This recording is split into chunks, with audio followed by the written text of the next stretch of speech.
Hey there, welcome to the video. I'm Dying Legacy and this is the Nova build, a Magicka Templar for solo content. Packing incredible AoE damage and healing regardless if you're new to using a Templar or new to ESO in general, the Nova build will drag you through veteran dungeons and veteran arenas and overland content all by your lonesome. This is a quick build guide. We'll be going over the race, attributes, mundus, food and potions, followed by the gear, skills, passives and champion point salvables. The info will be minimal, so I'll only be going over what's necessary. However, do feel free to comment and let me know if you want a full detailed guide or if there's anything I could do better. With that out of the way, let's get into the Nova build. Beginning with the race, this is entirely up to yourself, as every race has its advantages and every player has their own story. But if you're looking for suggestions, I would go with the Breton for extra sustain, or you could choose the High Elf for extra spell damage, or you could even try the Khajiit for extra critical rating and damage. We are putting 64 points into Magicka, and we're going to be taking the Lover's Mundus Stone for extra spell and physical penetration, which is primarily for solo. However, if you're looking to do some group content, you could take the Thief Mundus Stone for that extra critical rating. For our food, we are using Clockwork Citrus Fillet, which is going to increase our max health recovery, max magicka, and magic recovery. This is a gold standard food, so it's going to be quite expensive to buy from a guild merchant or to make yourself. So if you are looking for something a little bit cheaper, you can go with the Potent Witch Mother's Brew, which will come with slightly lower stats and won't have any health recovery on it, but it's much cheaper to make and it's much cheaper to buy from the guild merchant. And overall, the increases are very minimal, so it won't make much of a difference anyway. The potions we are using are Essence of Spell Power. These will grant us Major Sorcery, Major Prophecy, Major Intellect, and it's also going to restore Magicka immediately. You can make these for the Alchemy bench, or you can buy them from the guild merchant. However, if you can't get your hands on any, you can use the normal Magicka potions that you can find from the mobs around Tamriel. Regardless what you're using, you'll be using these for those harder to kill bosses.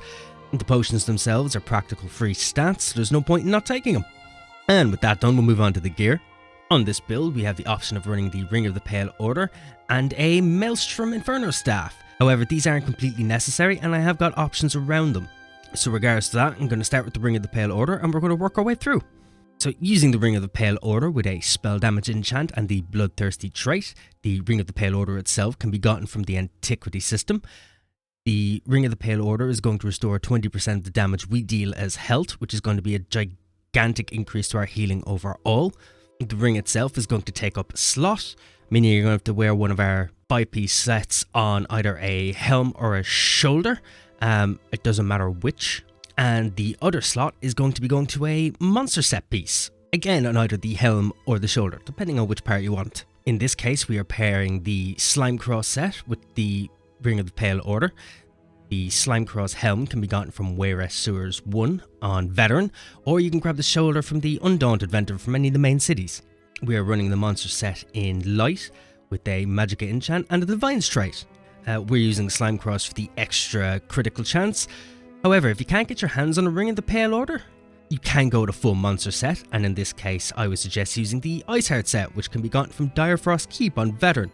Iceheart is going to provide us with a shield anytime we do critical damage. So instead of healing with all the damage we do, instead we're going to shield ourselves with all the damage we do. And it works very well in place of the Ring of the Pale Order. And next up is the Maelstrom's Inferno Staff. You can get the Maelstrom Staff from Maelstrom Arena.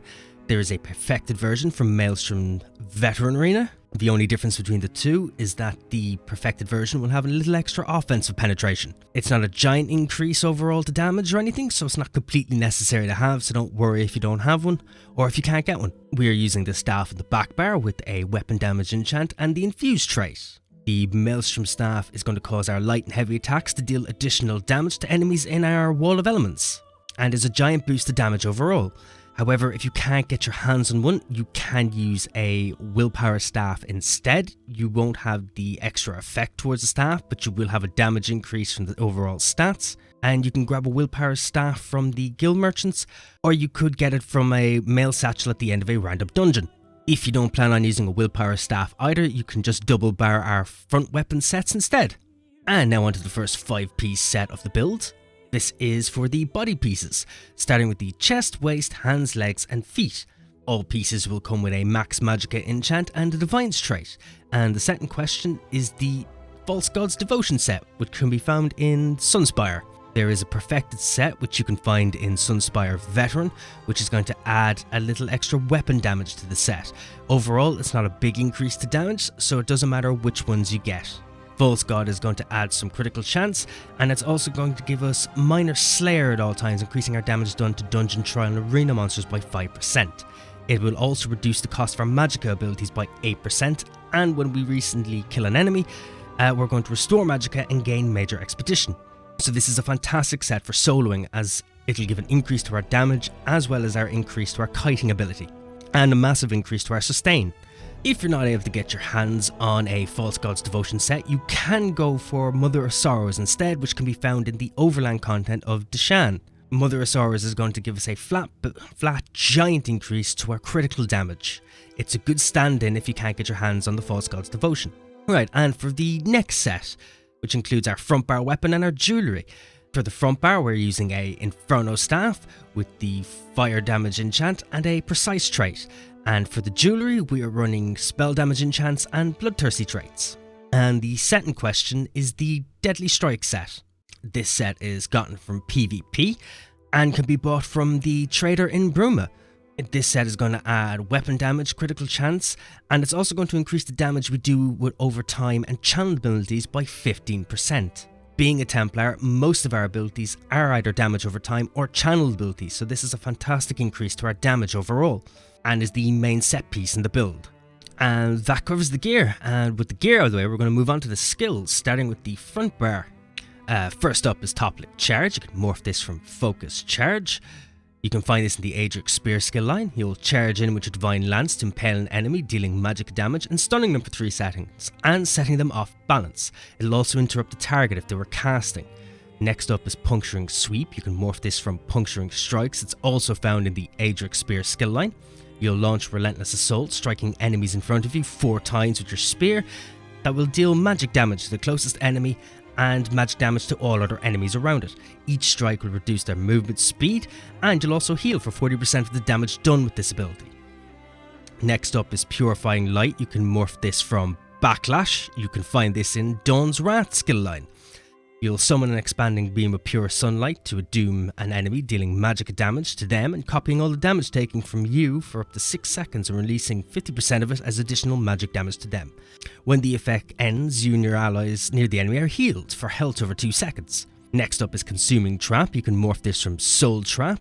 You can find this in the Soul skill line.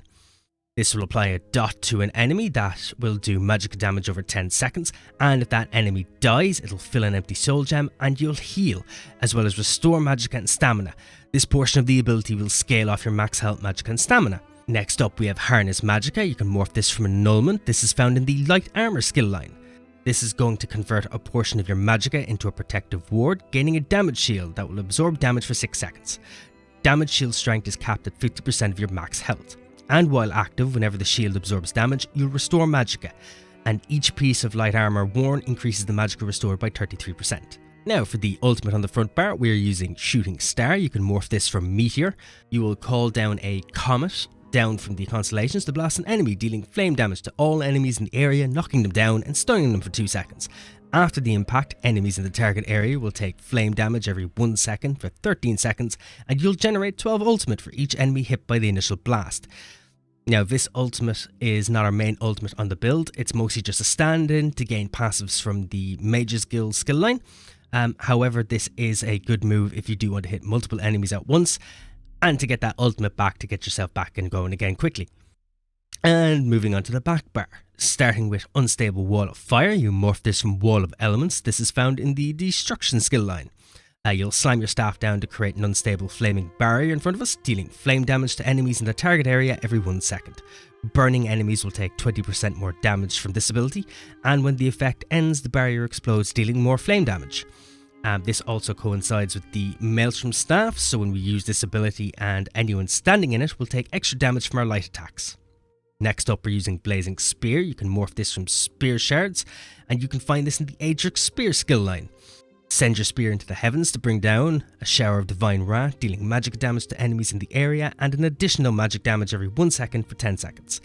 If you happen to be in a group, an ally near the spear can activate the Blessed Shard synergy, restoring magicka or stamina, whichever maximum is higher. Next up is Elemental Drain, morph this from weakness to elements. This is also found in the Destruction skill line. You'll send the elements to sap an enemy's defenses and afflict them with major breach for 23 seconds, reducing their physical and spell resistance. This will also apply minor magic steal to the enemy for 23 seconds, causing you and your allies to restore magicka every 1 second when damaging them. We're also using Solar Barrage. You can morph this from Solar Flare. It's found in the Dawn's Wrath skill line.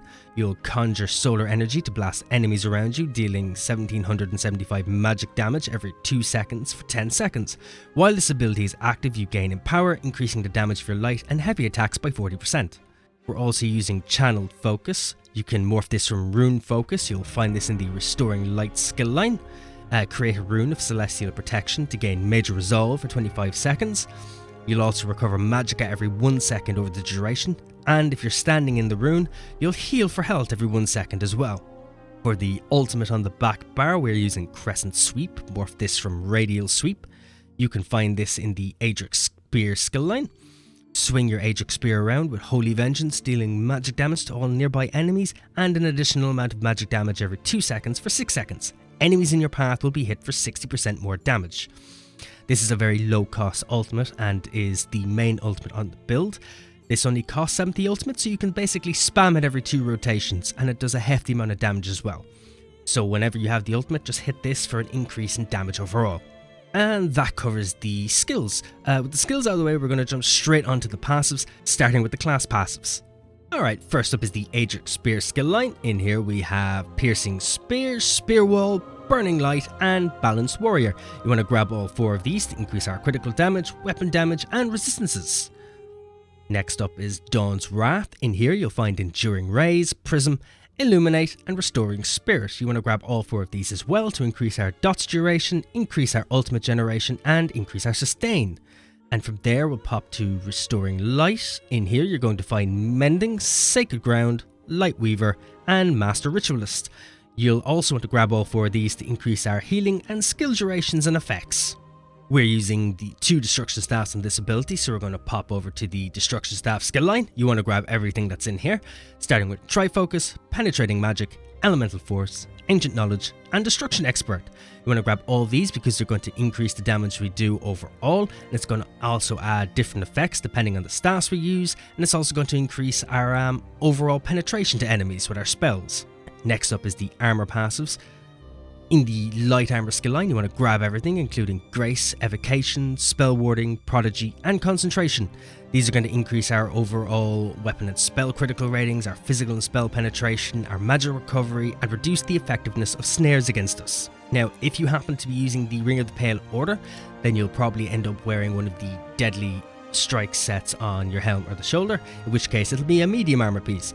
So for that, we're going to grab everything in the medium armor as well, just in case. However, if you are only using light armor for 7 pieces, you've no reason to grab the medium armor. This is only in case that you're using the Deadly Strike set and have a single piece on the body somewhere. So in medium armor, we want to grab the Dexterity, Windwalker, Improved Sneak, Agility, and Athletics skill line. These are going to increase our movement speed, increase our weapon and spell damage, reduce the cost of our sneak.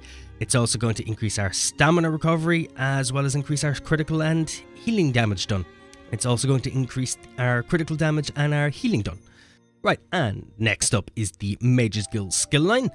This skill line is why we are using Shooting Star. So in here we're going to grab Mage Adept, Everlasting Magic, Magicka Controller, and Might of the Guild. These are going to grant us some power when we use a skill. It's going to increase our max magicka and magicka recovery. It's going to increase the duration of our Mage's Guild abilities, and it's also going to reduce the magicka and health cost of our Mage's Guild abilities. So once you've picked Shooting Star, make sure you grab all these. Next up is the Undaunted skill line. In here is Undaunted Command and Undaunted Metal. Undaunted Command is if you're activating a synergy, it'll restore 4% of your max health, stamina, and magicka. Undaunted Metal is going to increase our max health, stamina, and magicka by 2% for each type of armor we're wearing. So if we happen to be wearing a medium and a light armor piece, then that's going to increase our overall stats by 4%. If you're just wearing a light armor piece, it's going to increase it by 2%, but regardless of what we're wearing, still grab them because it's still a boost to our overall stats. Next up is the Assault skill line. This isn't a very necessary skill, but it's just a handy one to grab, and it's Continuous Attack. This is going to give us major gallop at all times. You only need to put in 1 skill point into this to get the actual benefit, If you put a second point in, you're not going to get anything else from it. This is just handy to have so you can get around the map quicker. And next up is our racial skills. So no matter what race you've picked, if it's the Breton or High Elf or a Khajiit, or if it's anything else, you want to grab everything that's in here. Make sure you read over them so you know exactly what your racial skills do for you and what your bonuses are. And last but not least, we're going to hop into the alchemy skill line for one more handy skill, and that is medicinal use. When using potions, the resulting effects will last 30% longer. This will just make our potions last longer than the overall cooldown, so you can always have a potion active. It's very, very handy, and you've no reason to grab it if you haven't got the extra skill point. And that covers the passives, and with that out of the way, we're going to move swiftly on to the champion point slotables, starting with the warfare tree. In here, we're going to be taking the fighting finesse skill to increase our critical damage and critical healing. We'll be taking deadly aim to increase our damage done with single target attacks. We'll be taking Thaumaturge to increase our damage done with damage over time effects, and we'll also be grabbing Mastered Arms to increase our damage done with direct damage attacks. In the fitness skill line, we're going to be grabbing Boundless Vitality to increase our max health. We'll be grabbing Fortify to increase our armor, and we'll be grabbing Rejuvenation to increase our overall sustain. And we'll also be grabbing ourselves Siphoning Spells to restore 300 Magicka per stage whenever you kill an enemy. At max, this is 1500 Magicka per enemy. From there into the craft skill line, in here it has really no bearing what you grab. You can grab whatever you want. These are mostly either situational or, just self-chosen more than anything, whatever suits you best. However, for solo content, I like to grab Treasure Hunter to increase the quality of items found in a treasure chest. I like to grab Rationeer to increase our overall food duration. I like to grab Liquid Efficiency, just because it gives a small chance not to use a potion when we use it. And I also like to grab Steed's Blessing to increase our out of combat movement speed by 20% altogether. So this just helps get around the map quicker and, increase what I find in those chests. And that covers the Nova build. I hope you found it useful, and if you're looking for more builds like this, feel free to like and subscribe. I have a build up once every week, and if you've any thoughts or recommendations, or even just want to let me know how you found the build, or if you've any ideas about the build even, feel free to comment below. If you're looking for more content, you can find me over on Twitch at twitch.tv/dyinglegacy, where I stream quite regularly, and it's one of the main places where I come up with all these ideas and thoughts. And when I'm not coming up with ideas and thoughts, I'm mainly just messing about and taking the absolute piss. Anywho, again, thank you for watching. I've been Dying Legacy. This has been the Nova build, and be awesome.